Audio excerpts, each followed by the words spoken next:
Some conservative commentators have called for vengeance against the left for Kirk's assassination. We're going to go after the NGO network that foments, facilitates, and engages in violence. That message really stood in stark contrast to the Republican governor of Utah, Governor Cox, who encouraged people to choose a path other than political violence. We can always point the finger at the other side. And at some point, we have to find an off-ramp, or it's going to get much, much worse.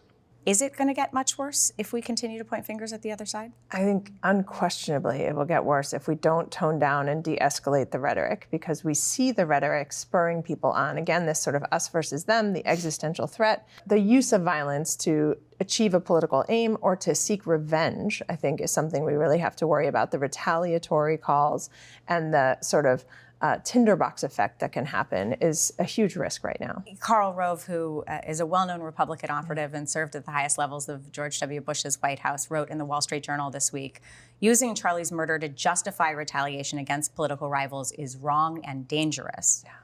It will further divide us and embitter our country. No good will come of it.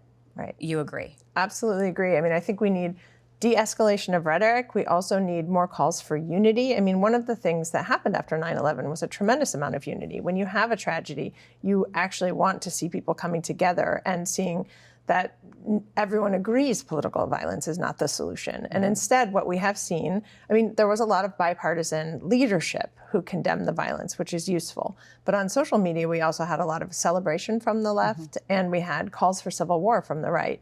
In both cases, those are really dangerous trends.